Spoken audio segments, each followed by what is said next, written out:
Krown Produce supplying select Canadian retailers. Krown Produce, proud sponsors of Canada West Football and Canadian University Countdown on Shaw.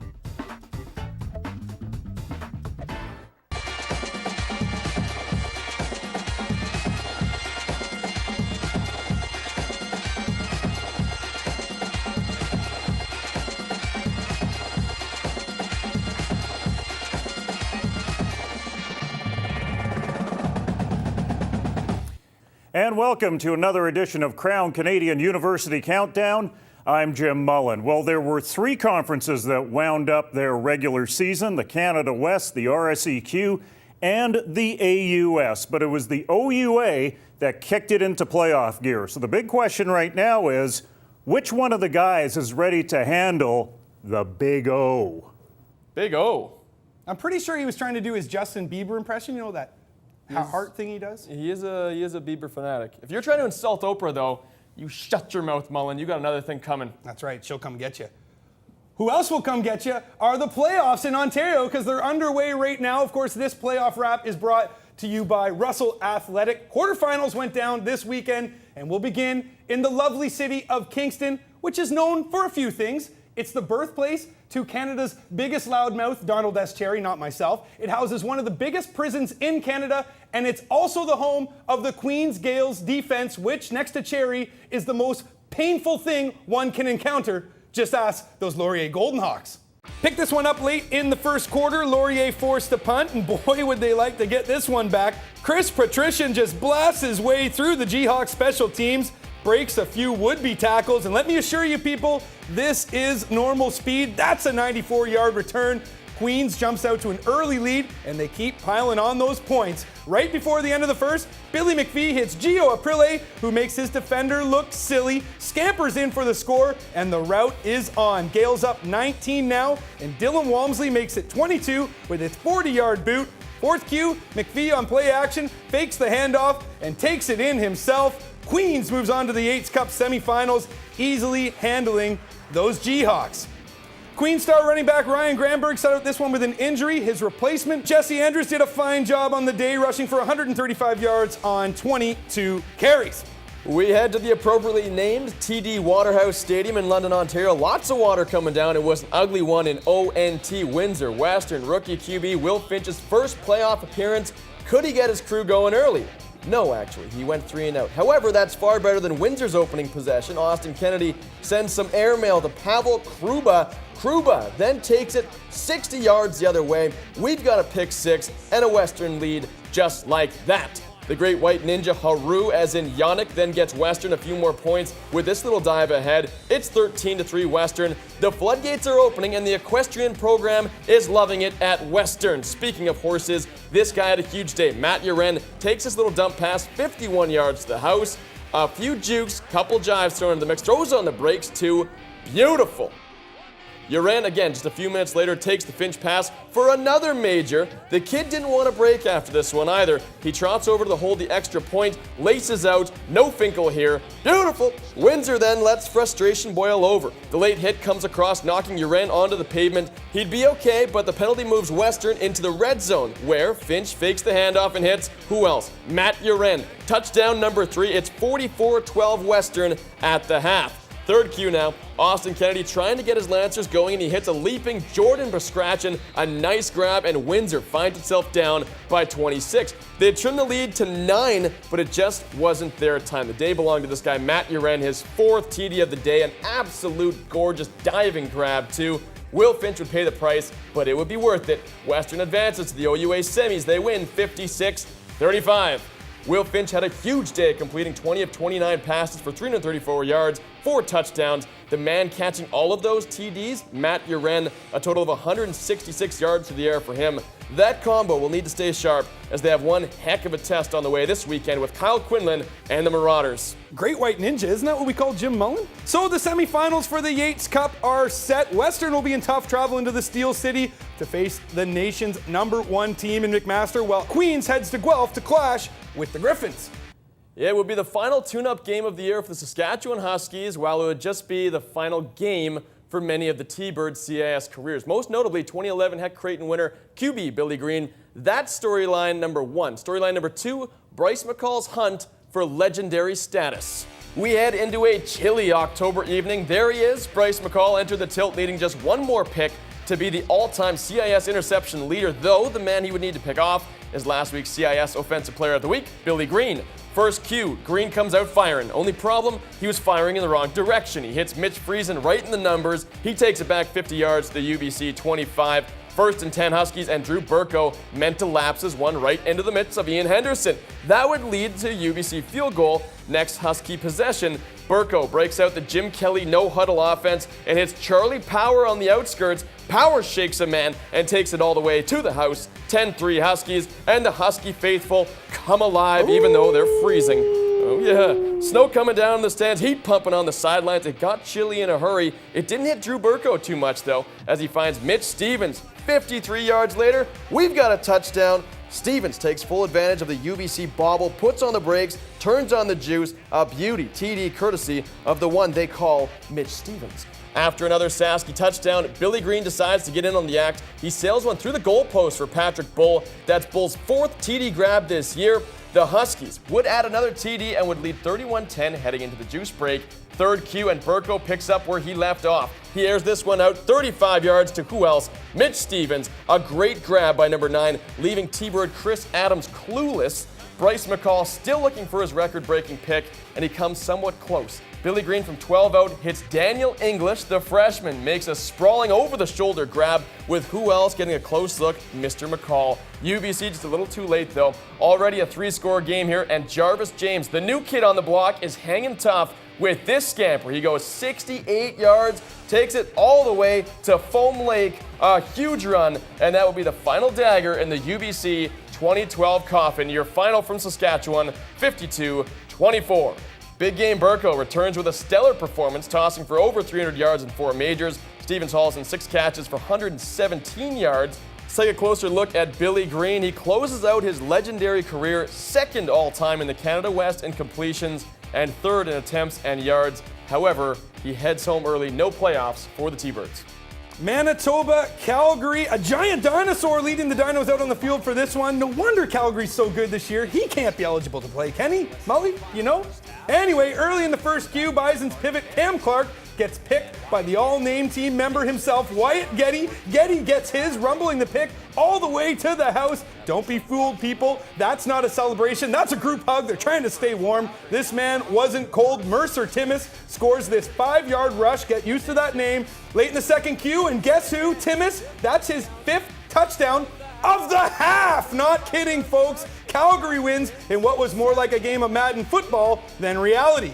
This game broke all sorts of Canada West records. The 78 points the Dinos put up set a single-game Canada West record, while the 132 combined points crushed the old record of 108 put up by UBC in Regina back in the, as the kids say, 06. The Dinos racked up 176 yards on total offense on the night. Unreal. Eric Dulesky, 92.6% completion ratio, is the best single game in school history, while Chris Dobko's 14 catches on the night were also a record. Alberta, Regina.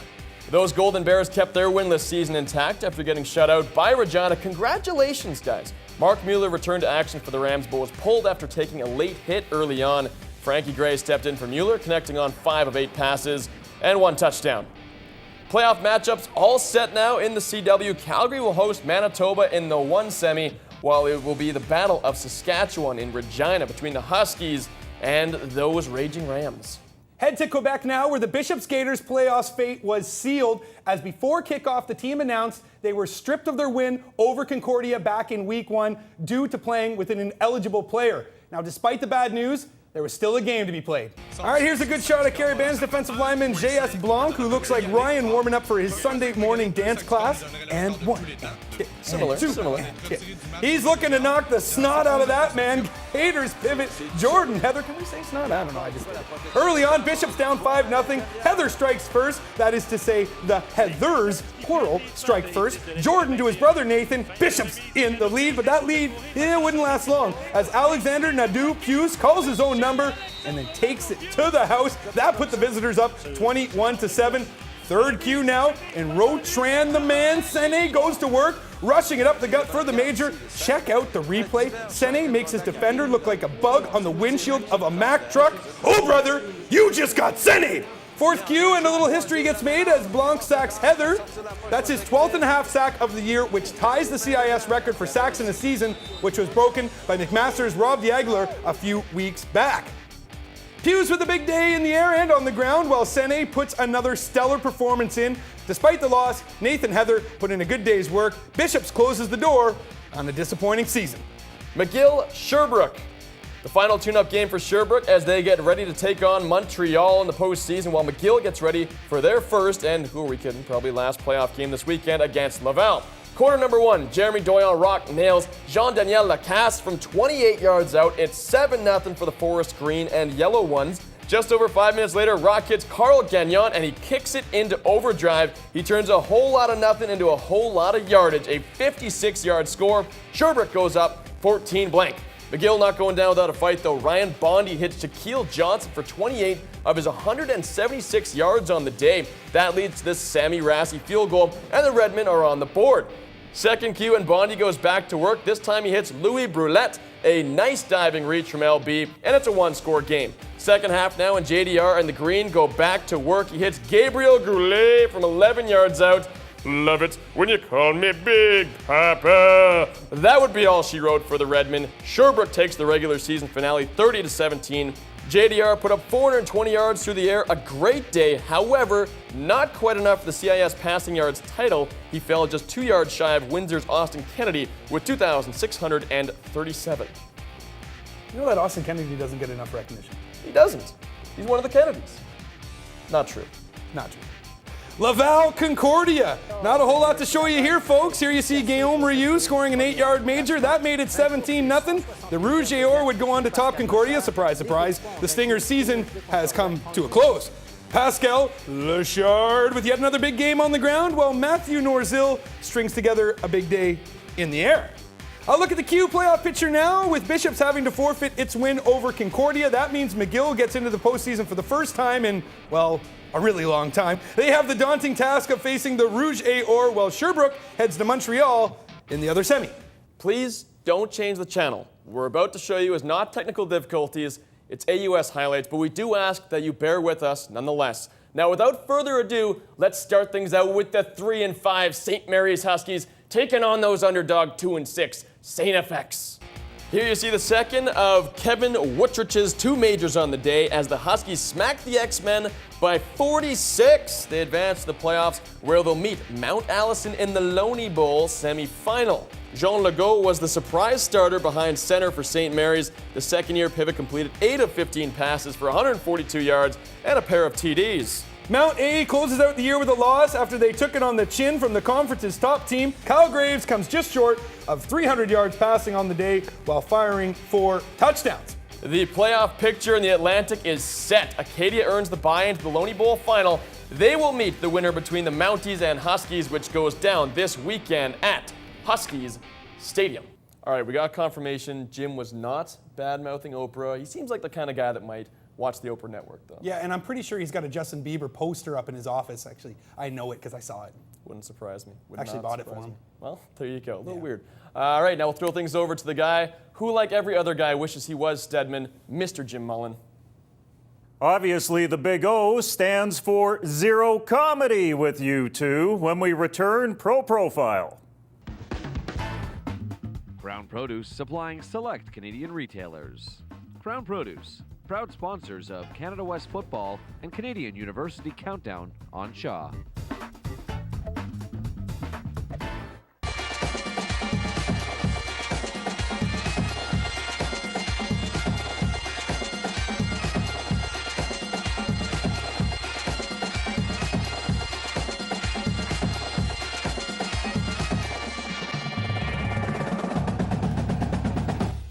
Hey, welcome back to Krown Canadian University Countdown. I'm Ryan Sullivan. It's that time again, the Pro Profile. Lucky for you at home, though, I didn't build this one. This one belongs to Alana Nolan out in Shaw, Calgary. Thanks again for the help. We're going to turn things over and check out Mark Kalim, a former Alberta Golden Bear turned Calgary Stampeder assistant coach. I started playing football in Southern Alberta Minor Football League in Lethbridge when I was in grade 7. And just kind of fell in love with it as soon as I put the helmet and shoulder pads on, and played for LCI in Lethbridge, and then went on to University of Alberta in Edmonton. I had the honor of coaching the 1996 Senior Bowl game, and Mark was one of the 35 linebackers that I had to select 7 from. His leadership qualities were incredible. His motor kept running, and was always encouraging the other players, and he was just stuck out. He was just an awesome guy. When I first moved to Calgary, I was doing a practicum at Peak Power Sport Development in strength and conditioning, and I wanted to coach. And I was actually calling all the schools to promote the program that I was running, and the coach in Cochrane, Bruce O'Neill, said, "Is this the same Mark Killam I coached on the Senior Bowl, the South All-Star team in '96? And I'm like, yeah. And so I showed him around, and I showed him the locker room, the field house, and the trophies and all that stuff, and all the tradition. And I asked him if he ever thought about considering coaching, and he says, yes, I have. A week later, he phoned me up, and he says, I'd like to come. And so we said, great, and he came on board for 3 years, and we were undefeated those 3 years, and we won 3 provincial championships with Mark as the linebacker coach. Let's go, Kickers! Well, in '05, I started as a strength and conditioning coach, and at the end of that season, that translated into a defensive quality control position the next year, which is basically all the jobs that the other coaches don't want to do, and the film breakdown and all that stuff. And then I interviewed when John Hufnagel took over here, and got hired as a linebackers coach for Chris Jones, and then just kind of progressed. And as far as the special teams went, you know, when Craig Dickinson was here, who was a very good special teams coordinator, I just kind of helped him. It was kind of a natural progression when he left that Huff asked me if I wanted to apply for it, and the rest. All right, thank you for that, Alana. Now it's time to go inside the CIS, and it's about to get a lot better looking in here. We got Conor the Beast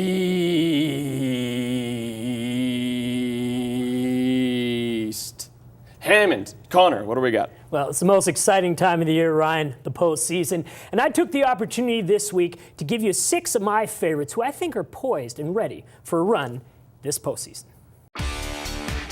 McMaster hasn't wavered since entering the CIS rankings #1 at the start of this season. Quarterback Kyle Quinlan is making a serious play for this year's Heck Crichton Award, leading the nation in touchdowns and in completion percentage. Next week's opponent for Mac is the Western Mustangs, who took them down to the wire on September 29th, losing narrowly 33-27. Western head coach Greg Marshall's squad is coming off a big offensive outing, posting 56 points on Windsor in a 56-35 first-round victory. These two sides clashed heads before in the 2011 Yates Cup, so revenge will be on the minds of the Mustangs. Western has the predicament of playing quarterback Will Finch this week, who was 20 of 29 with 334 yards and 4 touchdowns last week, or a healed Donnie Marshall, who missed time with an ankle injury. Marshall practiced with the squad before their Windsor game, but didn't see any action. In the RSEQ, the top 2 dogs, well, there are no surprises. The Montreal Carabins and the Laval Rouge et Or split the season series, with the last game being a 23-20 victory for the Carabins. Laval's playoff pedigree would keep most teams up at night, as they've won the last 9 Dunsmore Cups. The Carabins' two-headed monster this season in the backfield is quarterback Alexander Nedjokios and running back Rotran Senni. They have both posted great numbers thus far in the 2012 campaign. Both teams have defenses that have allowed the fewest points in the CIS, so barring an upset, pick the under. These two battle for the Dunsmore Cup. Out west, the Calgary Dinos had a dominant year, posting lopsided wins against every competitor in the Canada West Conference. The only blemish on the year for the Dinos was a 12-9 loss in Regina against the Rams. Dinos QB Eric Doletsky is the best signal caller not named Quinlan in the country, finishing near or at the top of most of the statistical categories. Calgary's top competition in the conference, well, it's the Regina Rams, who finished second thanks to a very tough defense. The defensive backfield in particular are ball hawks with a nose for causing turnovers. The postseason is sure to have no shortage of drama as teams vie for a place in the 2012 Vanier Cup. All right, thank you very much for that, Conor. Now we come, as usual, to the Roundtable segment. We welcome back Jim Mullin Andrew Wadden in studio. He's loading the gun this time, too. Spinning a Russian roulette with you. Okay. Well, why not? Okay. We're also bringing in, of course, JP Shoiry from acrofoot.com, all the way over in Montreal. Now, we'll start things out with the RSEQ. Some bad things brewing over there in the RSEQ. Another disqualification. JP, can you jump on that for us? Yeah, so you've heard about it. You know, a Bishops player was ineligible for their first game of the season. So the result is that Concordia had an eligible player, Bishops as well. So that game is kind of negated. Nobody wins. It's a double loss. So just to take you a bit deeper in the situation, what happened is that an unknown informant wrote an email to the RSEQ stating 16 names from all 6 teams that could be ineligible. The RSEQ investigated it, then gave a list of 12 names to the CIS for further investigation.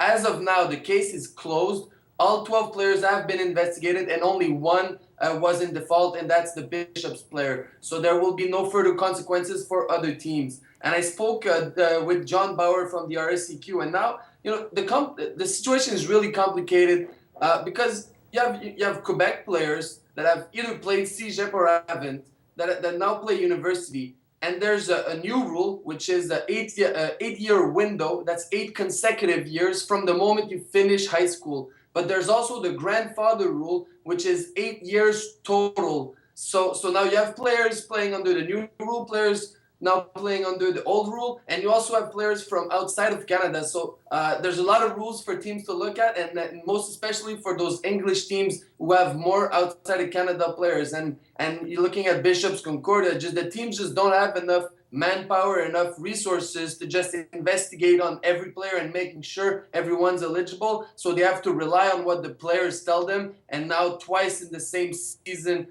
you've heard that, you know, ineligible players and teams lose a game. That squeezes McGill in the playoffs. Unexpected turn of events for sure in the RSEQ. Absolutely. And I mean, very similar circumstance last year, of course, right around here with UBC. And now we'll switch things over. We'll stay with UBC a little bit. That was a horrible segue, but I'm going to use it. To the Canada West. It's playoff time now. Let's set things up. Playoff picture, possible upsets. Andrew Wadden. Yeah, well, you know, I like Saskatchewan right now to beat Regina. Of course, Drew Burko is back in the lineup.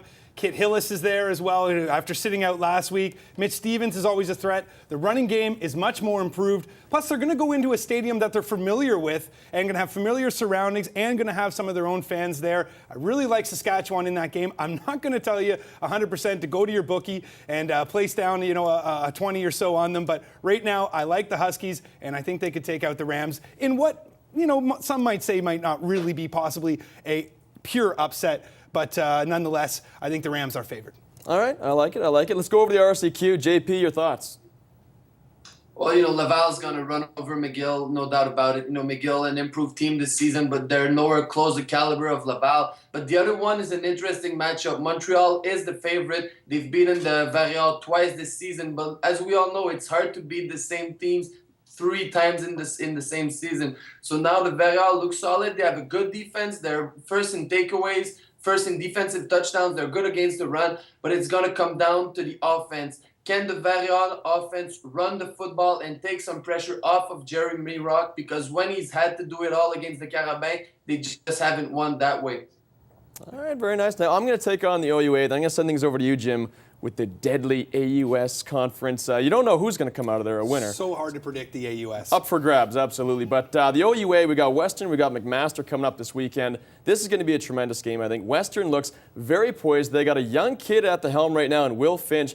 But, I mean, you saw him this past weekend throwing 4 touchdowns, hooking up with Matt Uren, bringing in all of them. This team looks deadly. Obviously, McMaster, very good test. And I wouldn't be surprised if Master pulls it out. But nonetheless, Western's going to give them a good run for their money. Now, to the AUS. Jim, who are we looking at? Hold on here. Was that an endorsement of Western over McMaster, or were you just on the tightrope? I'm kind of walking the line. Kind of walking around the fence there a little bit. Come out and say one way or another. Are you for the Purple Ponies, or are you not for the Purple Ponies? I'm going to tell you this. Right when we finish taping this show, yes. I'm going to go fly over to London, Ontario. I'm going to get on the horse, and I'm going to run with that flag. I'm taking Western this weekend. You're taking Western. Wow. We'll leave that on tape so we can play it back next week. I think Mount A can go on a run in the AUS, though. And I think there's one big reason, and it's Jordan Botel. This kid's been absolutely on fire out of Prince George, BC. Played a little bit of junior, so he doesn't qualify for the Gorman Award. He's a guy that Mount Allison's built their offense around now, and they found new life behind him. And you know what? Kyle Graves, as much as he's been marked as the #1 offensive player in all of the AUS, he has been inconsistent this year. So it wouldn't entirely surprise me to see the Mount Allison Mounties not only win this coming week in the semifinal against St. Mary's, but also push Acadia to the limit. So, and the other thing, JP's shaking his head on the Skype the other I think we're all shaking our heads. You know what? The other thing is, I agree with you when it comes to the Saskatchewan-Regina game. Okay. Saskatchewan's playing some fantastic football right now. And I'll go out on another limb predicting there will not be 134 points scored between Manitoba and Calgary like there were last week. Oh, how about this, though? Do you think the Bisons could actually give the Dinos a run? I mean, that score isn't really indicative of the game, per se. But could they give the Dinos a run? Well, this is how they can give the Dinos a run. Bad weather, good special teams. And they have the weapons on special teams to score some big points in a hurry, even if their offense is struggling. If you've got Nick Dembski returning one for a touchdown with the punting game, maybe Anthony Coombs or Keenan LaFrance kicking one in, all of a sudden you've got a very different football game, and your offense doesn't have to play really all that tough. Another thing, the two key defensive players for Manitoba, Teague Sherman, along with Thomas Hall, weren't playing in that game. They were scratches about 5 minutes before the game. I don't think Manitoba really showed Calgary all that much, especially when you have, 63 points scored in a half against you? And I'm pretty sure it's safe to say that Timmis is not going to score 5 touchdowns in one half. No, but I was a little surprised that Calgary showed a brand new short yardage defense in that game versus Manitoba, so that might be a little cocky on the Dinos' part. We had to get Canada West by the Canada West Game of the Week play-by-play guy, right? I mean, we couldn't just give him the AUS. We had to, yeah. Of course, and you know, and I'll stick to that for a little longer. Sorry to desert you there, JP, but it's in our contract. We got to pump Jim's tires as much as we can. The like Canada Tim West, Thomas and Roberto Luongo, exactly. Right? The Canada West, start of the year, you made a couple predictions. They came through. Yeah, well, I basically predicted the Canada West top to bottom with the corresponding records. I thought UBC would even finish 2-6. Third off the shoulders. Mainly because Billy Green was injured and there were so many desertions on defense through graduation and through injury. So I saw Manitoba getting in there at 4-4. I really think that next year is Manitoba's year, or at least the next 2 years. Calgary, too strong, too much depth. Saskatchewan, I thought Drew Burko would have a major impact on the Canada West, and so far when he's been healthy, he has. We'll wrap things up there. Jim Mullin, Andrew Wadden in studio here. JP Shoiry, acrofoot.com. JP, quick Twitter plug, my friend. Yeah, guys, follow me on Twitter, following football in Quebec and Canada. And just a quick pointer out there, I got Queens over Guelph this weekend, so that's my upset of the week. Oh, I like it. All right, very good. Thank you very much. I'll throw things over to the big board now. See who's the top 10 in the CIS, the final big board, I should mention, of the year.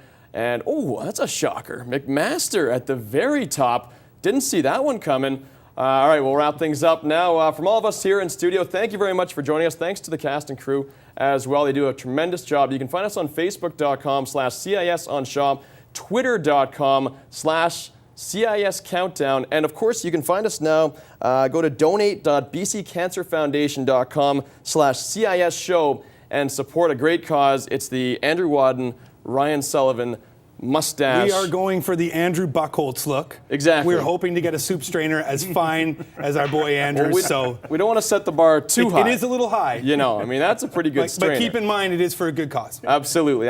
So please, you can help us out there. Or, of course, head to the Facebook or Twitter for more information. Thanks again. And now here's your CIS Games of the Week.